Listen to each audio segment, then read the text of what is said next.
What is up, guys? I'm here to continue with law number 15.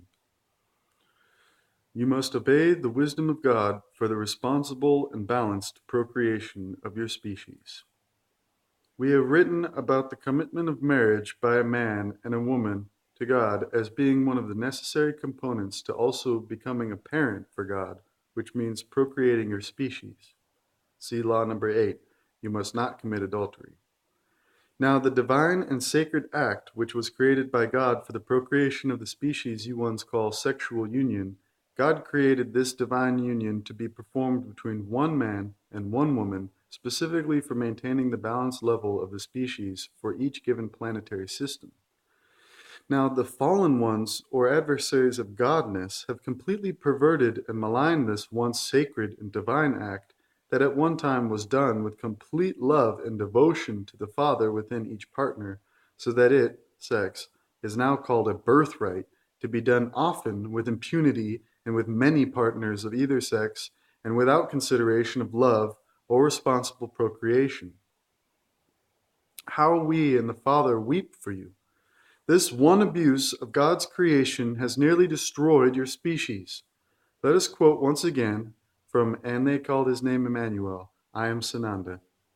The act of marriage and procreation must have the highest degree of pure intent and preparation, for upon these bonds and restrictions will rest the preservation of mankind as a species upon the planet.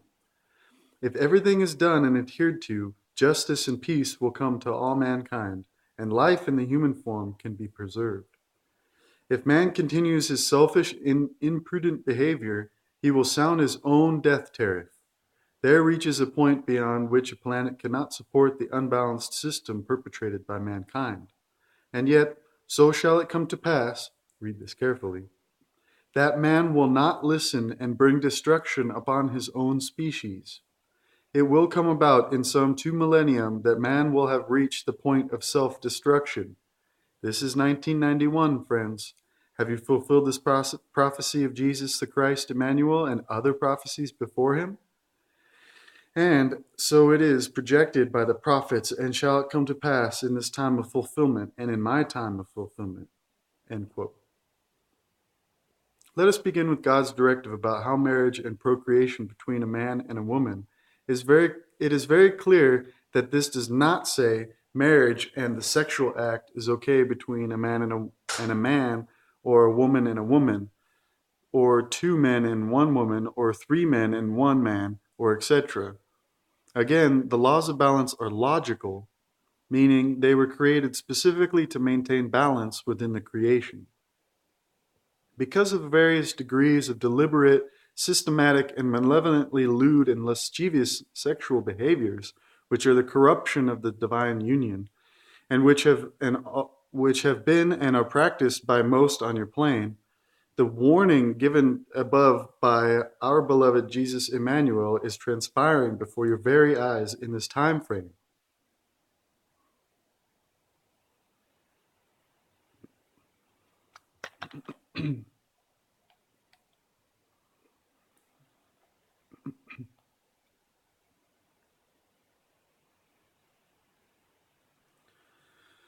The sexual act was specifically designed to be performed by 1 man and 1 woman who had committed their divine love as one in the union of marriage, ordained by God. Through this union of love, the act of sexual intercourse between a husband and his wife for procreation was a most sacred and honored responsibility, an extension of their love and commitment to God in his service as parents of his children. Now, remember the law of cause and effect. The effects of breaking this one directive of God are all about you today. Overpopulation and the spread of fatal venereal and blood-borne illnesses, such as syphilis and AIDS, are proving to be your self-punishment to the point of creating the nearly complete destruction of your human species on Earth. So let there be no misunderstanding. The following behaviors are specifically and undeniably against or contrary to the laws of God and the creation. 1. Any homosexual sexual activity between two or more men is strictly forbidden. 2. Any homosexual sexual activity between two or more women is strictly forbidden. 3. Any bisexual sexual activity between two or more men and women is strictly forbidden.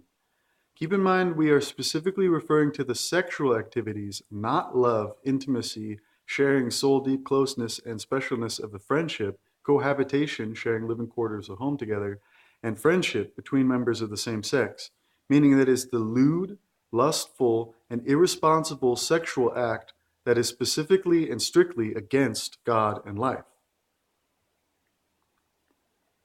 4. Any anal, sodomy, sexual intercourse performed between any persons, male or female, is strictly forbidden. 5. Any sexual activities performed with animals, bestiality, by any human is strictly forbidden. 6. Any sexual activity performed by ones closely related within the same family line, incest, for example, brother and sister, father and daughter, uncle and niece, aunt and nephew, cousin and cousin, mother and son, grandfather and granddaughter, is strictly forbidden. 7. Any sexual activity performed by any male or female adult upon or with any child is strictly forbidden.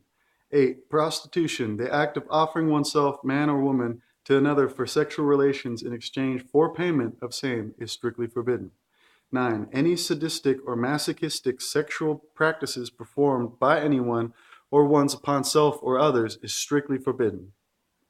Sadistic, 1. A tendency to take delight in being cruel. Masochistic, 1. A condition in which sexual gratification depends largely on undergoing physical pain or humiliation. 2. A tendency to derive pleasure from one's own suffering. 10. Any voyeuristic, one who is sexually gratified by looking at sexual objects or acts, activity, or any participation in pornographic, sexually explicit, and obscene materials, i.e. movies, magazines, books, artwork, and objects, is strictly forbidden.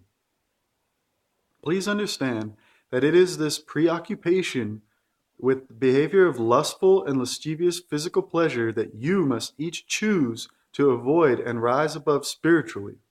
The corruption and preoccupation with sexual thoughts, words, actions has become hypnotizingly obsessive and also terribly degrading to the spirit of life of the one. This is not love by any definition. Can you not see the truth before you and within you? Your sexual obsession must stop if you are to reach beyond your mortal body and into the kingdom of God.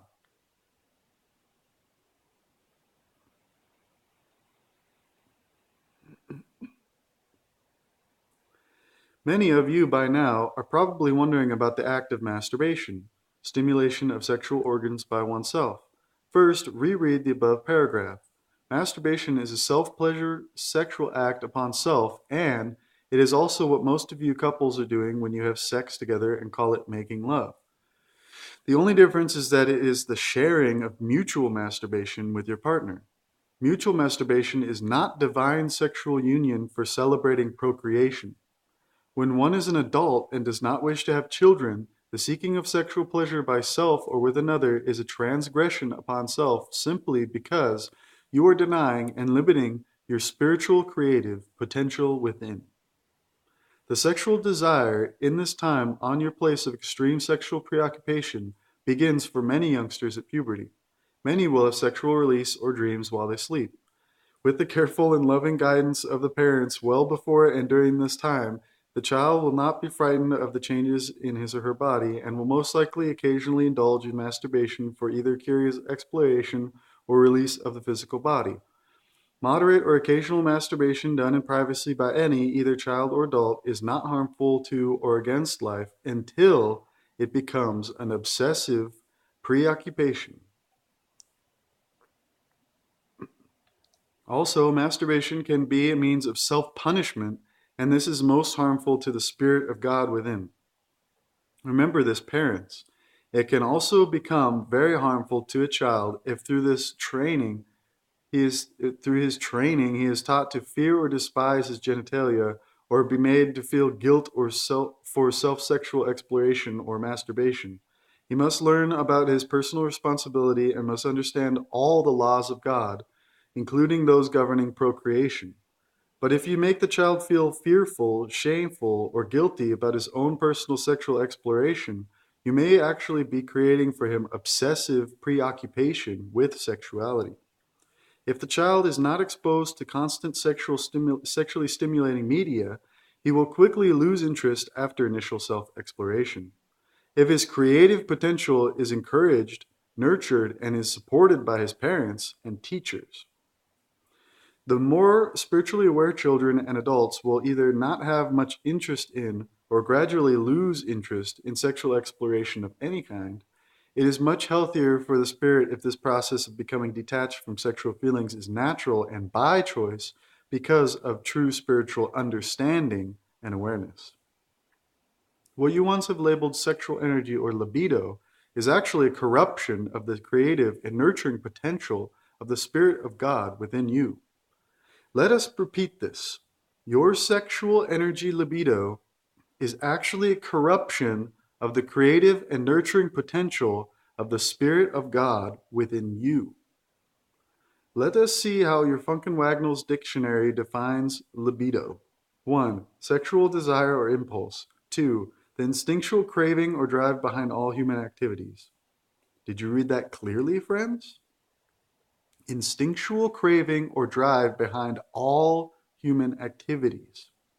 The catch is, precious ones, sex is not instinctual craving or drive that was created by God.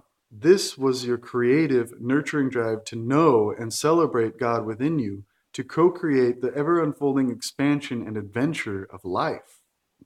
The truly loving divine union, that of male-female experiencing their creative potential through the sexual act for procreation, was created to be a union of divine loving devotion and celebration of the gifts of oneness shared and of new life created from God.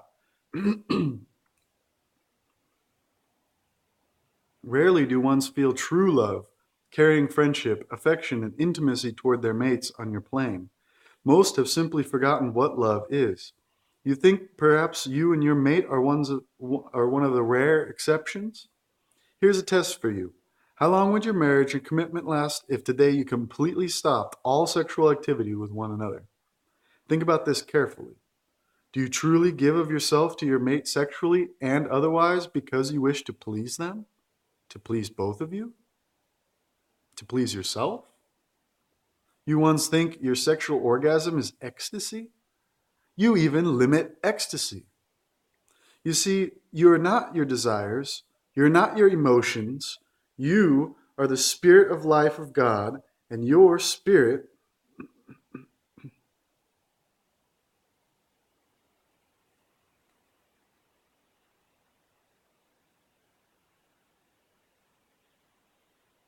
one moment. You are the spirit of life of God, and your spirit is master over your desires and emotions. Don't you see that you have simply chosen in your illusion of ignorance and confusion to make your emotions and desires the master over your spirit, your godness? This corruption of your creative potential was created, conditioned, and molded by the Antichrist. You simply bought the lie as truth and have become addicted to your desire for sex. You don't believe your sexual desire is created? Look around you today. Your advertising media, as well as your magazines, television, and movies, are creating your desires for you by conditioning and molding you through false images of what is beauty, what is sex appeal. In other words, by directing your attention constantly to how you look physically, your athletic prowess, your sexual appeal and attractiveness. Excuse me.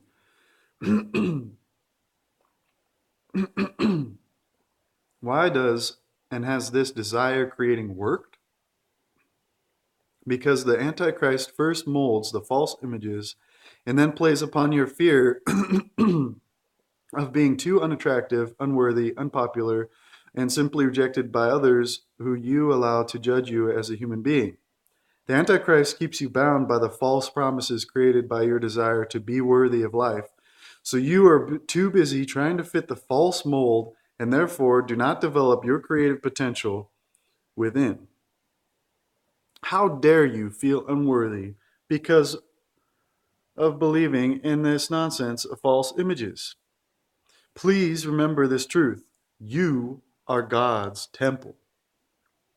Advertisers are always selling their image of what you once called romance, and you're encouraged to think it means passionate sexual fulfillment.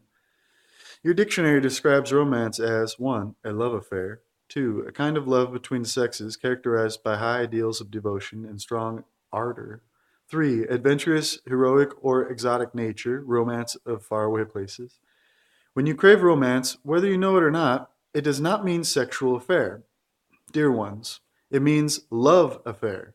You are craving to experience within you God's love of life. You crave to feel alive, i.e., warm and intense feelings, eagerness, and zeal. Why? Because you are bored and spiritually unfulfilled with the self-created limits of your life. Limits which the controlled media has set you up for in the first place. You are out of balance and you are seeking to ignite your creative potential within. Romance is the promise of adventure and joy for experiencing the spirit of life of God within you. You see, romance is not sexual adventure or a place to go. It is your desire to feel and to know God within you. You can experience romance through the sharing of devoted and adventurous love of life within, you can experience romance through the sharing of devoted and adventurous love of life with your mate. Regardless of what your media hype tells you, remember this: your desire for romance is your desire for change from a limited and spiritually unfulfilling existence to recognizing and experiencing your unlimited, creative, spiritual potential within. The next time you have a sexual urge, look around you. What have you been watching, reading, or participating in which created this desire? Men, when you see a physically beautiful woman, is your first thought admiration and appreciation of this gift of loveliness? And do you wonder about the loveliness and beauty of her spirit? Or instead, do you first wonder about the pleasure you'd receive if you could have sexual union with her? And the same holds true for you women who call yourselves liberated, which usually first means sexually liberated and same equal rights as men to have many casual sexual encounters. Recognize that this sexual urge is really your unfulfilled creative potential screaming to be released from the self-imposed limit or boundary of the physical sexual act.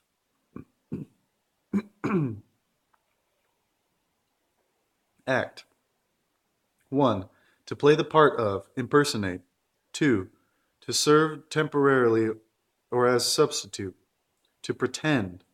The sexual act is limiting, substituting, and impersonating your creative and spiritual unfoldment to know God. When you truly understand and recognize this truth, your creative spiritual unfoldment can no longer be frustrated and limited to the repetition of silly and truly spiritually unfulfilling sexual acts. Does this mean you are expected by self and God to stop all sexual activity now? Only if it is your choice, made with the joy of truly understanding and thus having the freedom of detachment from this addiction and no desire to procreate. For most of you, especially adults, sexual behavior has now become addictive, so you must treat it as such. Remove as much of the temptation from your presence as possible. Just as the alcoholic must remove himself from bars and must remove the alcohol from his home. Be gentle with self. Carefully abide by the list of 10 items above which are strictly forbidden sexual behaviors, including adultery. If you are single or married and have addiction to the sexual act, use occasional masturbation as the lesser of evils if you must. If you are happily married and both have enjoyed your addiction to the monogamous mutual masturbation of your sexual act, Both partners will need to become detached for the addiction to be gone. So be gentle with self and your mate, but be aware and responsible to consequences such as pregnancy, and persistent in your goal to self to release and detach from all things of physical manifestation. Simply recognize without punishing self with guilt and shame that this is a transgression against the creative spirit of life within you. For a time, accept that you will have desire because you are addicted, and many of you will understand it as an extension of your love. Do not punish self or others. Let the desire dissolve naturally within each partner. As you begin the unfoldment and adventure of discovering your creative spiritual potential, you will be surprised because at some point you will find that the sexual act is no longer appealing to either of you. You will be detached and no longer have interest in it. 16. You must do unto others as you would have them do unto you, also called the Golden Rule. The Golden Rule. How true is it that if ones would really think about how they treat one another and consider that they are all one, that most of your petty, perceived differences would dissolve? Ask yourself how you, when you honor the Spirit of God within, truly like to be treated by others. Here's a great start for you. With respect, with reverence, with honor, with worthiness, with enthusiasm, with patience, with tolerance and understanding, with forgiveness, with kindness, with courtesy, with caring, with appreciation, with generosity, with interest in your conversation, with love, with consideration, with honesty and integrity, with trust, with friendship, and with harmony. Now, do you treat others in the same ways described above? How would you like to be treated? Do you even treat yourself in the same ways described above? If you do not even honor yourself, how do you expect to receive honor and respect from others? Treat others honorably and with integrity, kindness and tolerance, and expect that they will treat you the same. If they do not treat you with the same respect, honor yourself enough to recognize their transgression, call it to their attention, and then leave their presence. And Jesus Emmanuel told the people,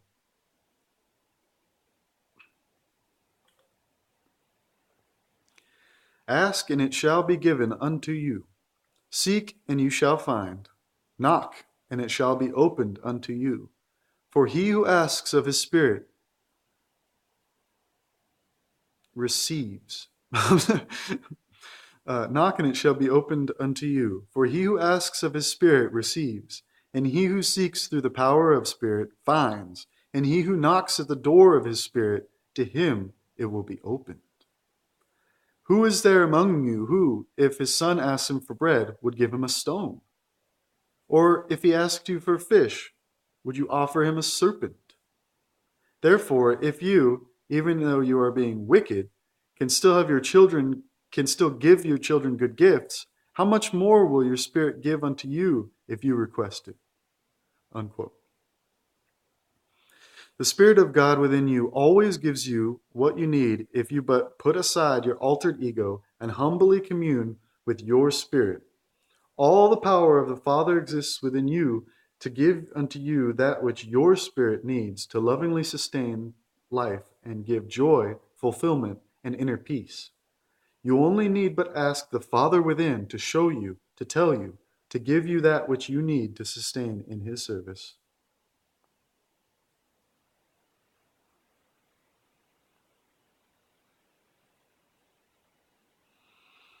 That of light, of love, of joy, in all things, His will be done. There's a saying, be careful what you ask for, you just might get it. This saying gives recognition to your power of manifestation and how, when you selfishly view life from the fog of an altered ego, you may not truly understand what your spirit within needs. You may be unpleasantly surprised at what the altered ego conjures up for you as consequence of denying the will of the Father within you. 17. Evil adversaries of God must always wear a sign of their evilness. By their fruits ye shall know them. One of the biggest signs of the evil ones is their hypocrisy. 1. The pretending of having feelings or characteristics which one does not possess, especially deceitful presumption of virtue. 2. One who pretends to be pious and virtuous without really being so. Emmanuel spoke to the people and they called his name Emmanuel, I am Sananda, and said, Woe unto you, scribes and Pharisees, you hypocrites, who keep cups and bowls outwardly clean, yet inside they are full of rapaciousness and greed. First, you must purify that which is inside the cup, so that what is on the outside also becomes and remains pure. So you too appear godly and good in front of people, but inwardly you are full of hypocrisy and falsehood and violations. Woe unto you, hypocrites, who build tombs for the prophets and adorn the graves of the just, and speak, If we had been at the time of our fathers, we would not have become guilty with them in the shedding of the prophets' blood. Therefore, you fulfill the measure of your fathers, since you end your life without understanding, and you end your life without understanding, and you will have trouble learning in the future. You generation of vipers, how can you be great in spirit without having any understanding? All the just blood which was shed through you on earth will come back to you, beginning with the first prophet whom your fathers and forefathers murdered, to the blood of Azacharias, the son Rarachjace, can't pronounce these names, whom you have killed between the temple and altar, and therefore all the blood of the future which will be shed will be of your own accountability. Verily, verily, I say unto you, all this shall come upon you and upon your race for a very long time yet to come to pass. End quote. So you will find that hypocrisy does not belong to the kingdom of God. The ones who declare their spiritual wealth, piety, and richness, who declare themselves chosen simply because they belong to this or that religion or race, are fools, and they are hypocrites, because what they outwardly say they are and believe in, and what they actually secretly think and do, are most often quite different. And Jesus the Christ, Emmanuel, gives us more signs to help us recognize the evil ones.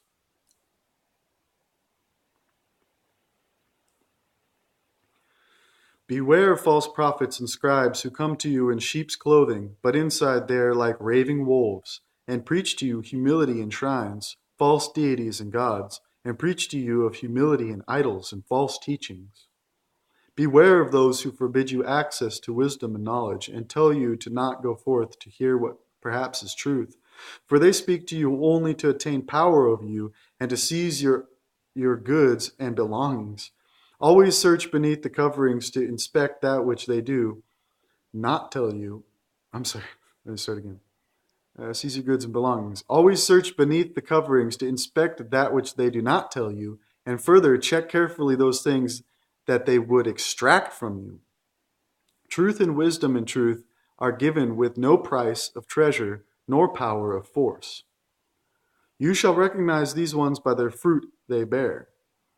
Can a person gather grapes from the horns and figs from the thistles? Therefore, every good tree brings forth good fruit, but a bad tree brings forth wicked fruit.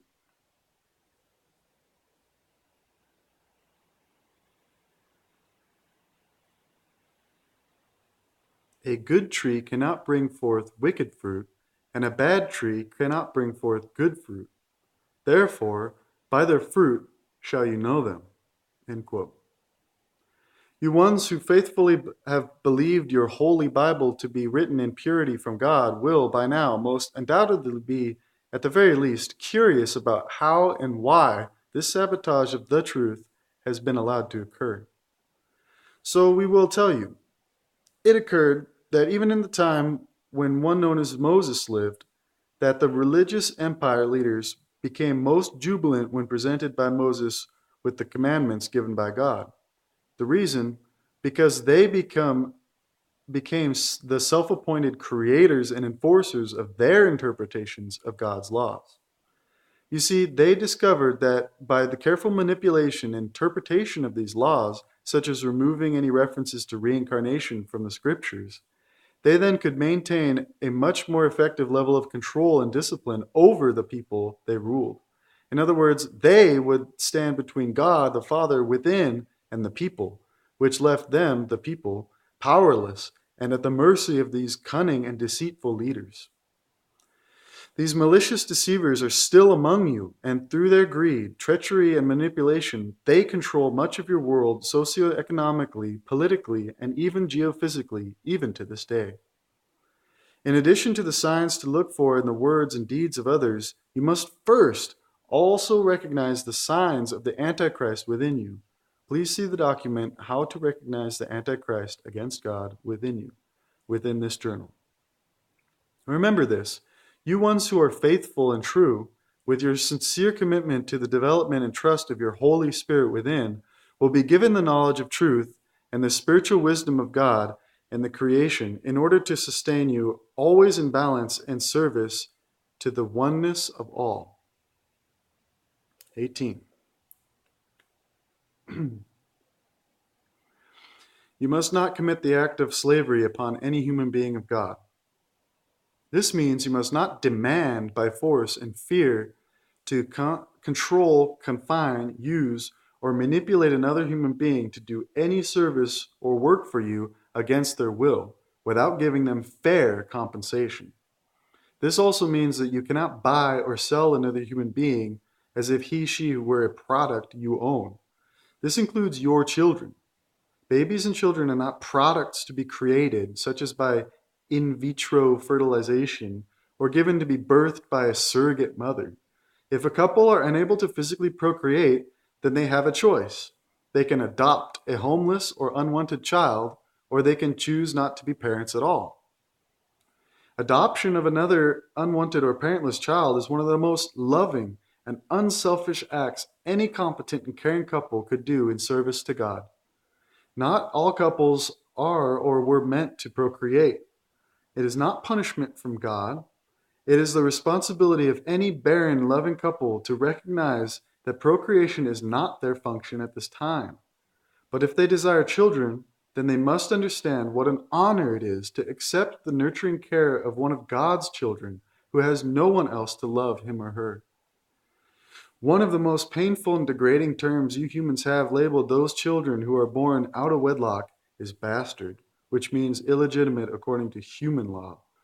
You must now know that in God's kingdom there are no bastards. These born out of wedlock children are as precious to God as any other child born with married parents. Then there have been many of you humans who have throughout history claimed superiority or inferiority because of color or race. The feeling a human has of so-called genetic superiority exists within the mind of the human who wishes to control and dominate and enslave other humans of different race or color than he is.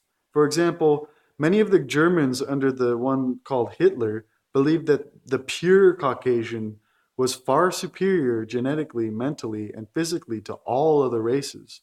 They believed in keeping a race pure.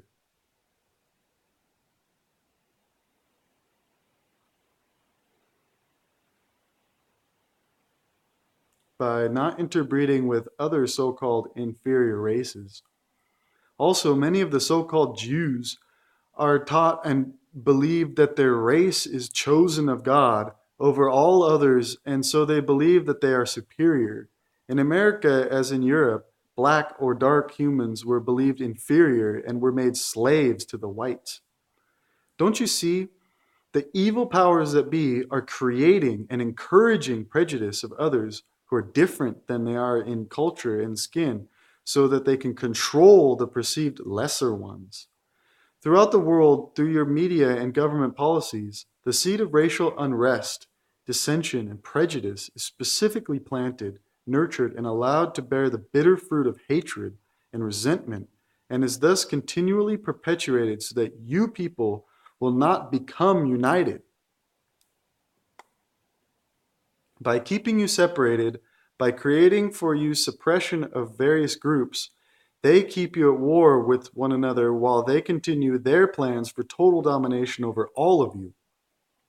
So is it against the laws of God for a man and a woman of different races or colors to marry and bear children? Of course not. The genetic corruption of your human species occurs specifically because of the disease within the spiritually weak and corrupted beings who procreate, not because of their color.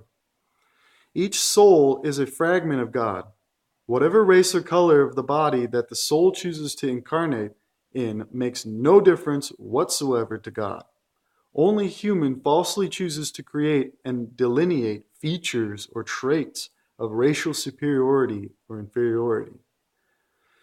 In service to the divine light of wisdom and truth of our Creator, Aten, and the creation, we are Sananda, Lord Michael, Germain, and Druthia. Understanding the nature of your personal responsibility. Now we will discuss the personal responsibility each of you humans has toward harmonizing with and maintaining the laws of balance given forth above. Since you have been gifted with free will and reasoning intelligence by your Creator, then so it is true that balance is a choice made by each human, not the same as an instinct of maintenance and balance given by the creation to your animal and bird kingdoms. Did God therefore make you Lord over this, his creation? Yes, but not to improve this perfection, dominate, eliminate, and destroy. He gave you a physical kingdom to experience the wondrous and beautiful varieties of life. This is a place given for you to attain spiritual perfection by learning and wisely following the laws of God given forth by, this is a place given for you to attain spiritual perfection by learning and wisely following the laws given forth by God in creation. Also, this is a place of learning through the divine spirit within you how to harmonize with all of creation which you choose to experience in, including beloved Mother Earth.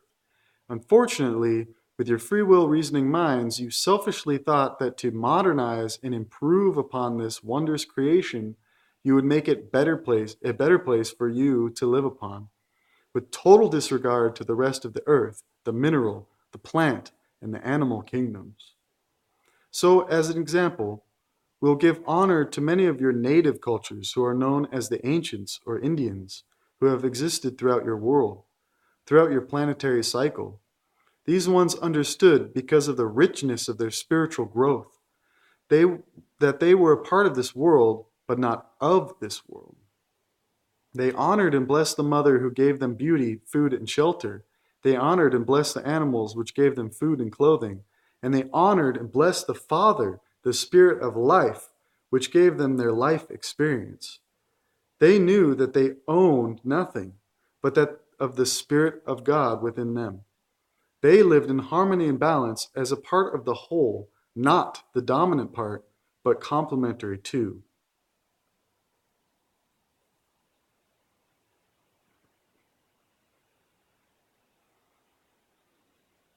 This was their choice by wisely following the laws of nature given of God and creation.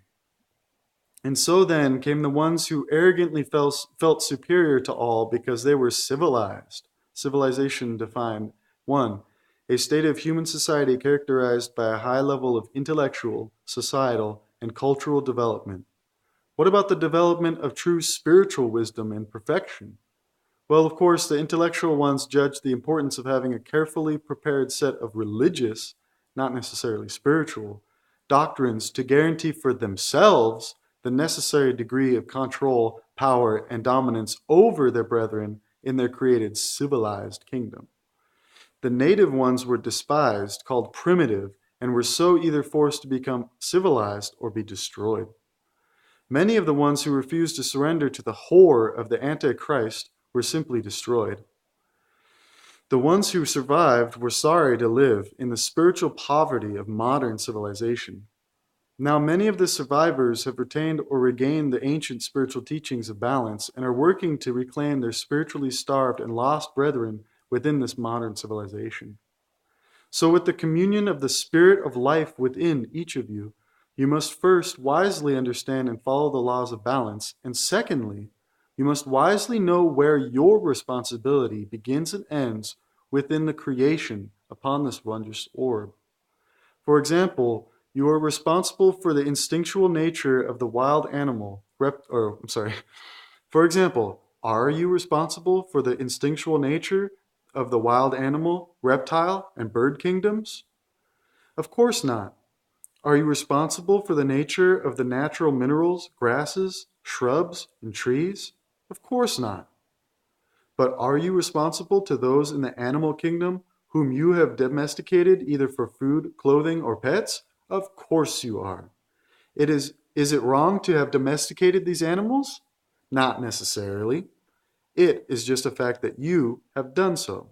Therefore, you are responsible for the care and personal tending of the domesticated animals, such as the cows, sheep, horses, chickens, birds, cats, and dogs which you possess. Is it wrong to kill an animal for food? No. But why do you kill creatures, call it sport, and then brag to your brothers about what a wondrous killer you are? We would call this selfish, malicious killing. Do you see? There is a difference. Right now, if you have plenty of domestic animals such as cow, pigs, and sheep available for food and clothing, then why need you also kill the wild creatures? Often in these times, because the human has stolen their kingdom for cities, suburbs, agriculture, and golf courses, he has then offered them a small reserve, and when they cross over or overpopulate the reserve, he must then bring balance and kill those excess animals. Just as was done with your native brethren, you civilized and destroyed their kingdom and then offered them undesirable to you reservations to live upon separate from civilization.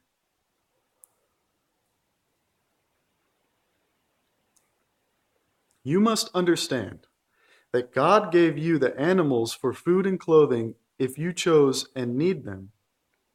If you choose and need them. He gave you the wondrous vegetables and herbs and plants for food, medicine, and wonderful taste for your survival and enjoyment. Do you give thanks and honor and appreciation every day to the animal, the plant, the vegetable, and God for sustaining you physically and spiritually? Do you give thanks, honor, and appreciation every day to this wondrous planet, Mother Earth, for bringing you the gifts of beauty and survival she is so blatantly supplied? Oh, so abundantly supplied. Let us discuss the care and tending responsibilities of humans to their domestic pets. When when you have a pet animal, such as a cat or dog, this cat or dog is dependent upon you for his love, his care, and his food. A cat or dog, or any animal for that matter, has the group spirit of his species from the creation within him. He possesses the instinctual nature of his particular species. The animal, contrary to what many of you would like to believe, does not possess free will and the same degree of reasoning ability of human beyond his instinctual behavior. Animals are extremely responsive to love.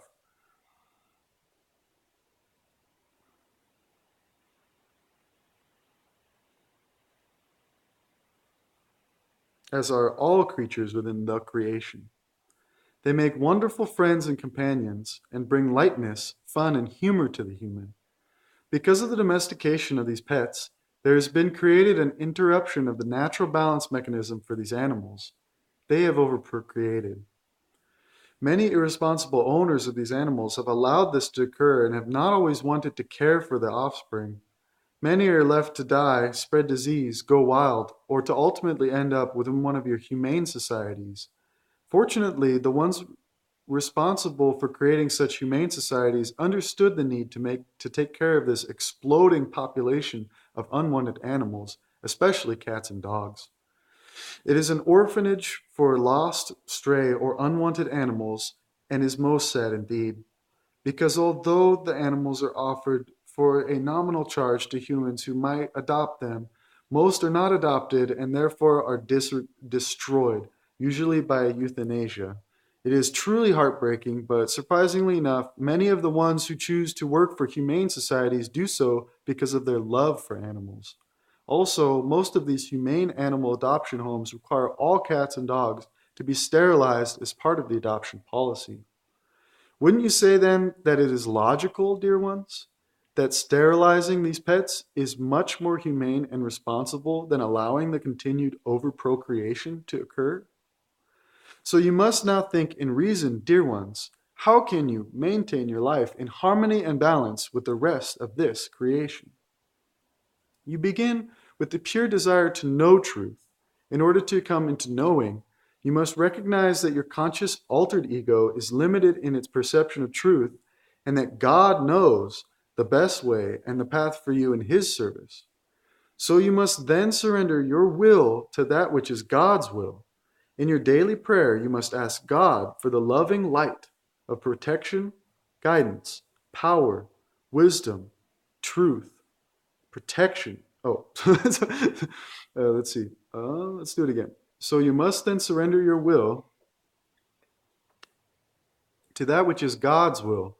In your daily prayer, you must ask God for the loving light of protection, guidance, power, wisdom, knowledge, truth, integrity, and courage in order to best serve His will and not your will.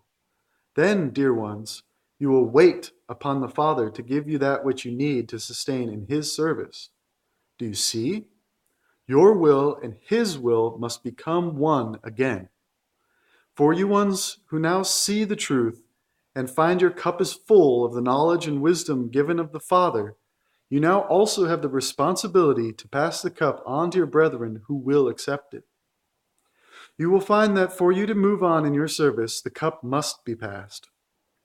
You, therefore, cannot hold it unto yourself, for it is full and must be emptied to again become full. You cannot sprinkle it haphazardly on all who come in your presence. It must be passed, and it must be accepted by the choice of each one. It is not your responsibility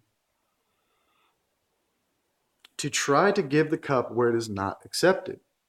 You pass out the cup, and ones will refuse, and ones will accept, but it is not your concern who does and who does not accept. Your responsibility is to pass the cup to those who accept and release the outcome to God who exists within each. So too, those who accept the cup of knowledge and wisdom and drink of the truth will be nurtured and fulfilled with the joy of truth, and then they will pass their cup as well. All will be given opportunities to take the cup, if not from you, then from another. It is yours to offer it to them and wait upon the Lord. Your cup will again be filled, and you will again pass it on, and in this way will you serve the Father who is within all.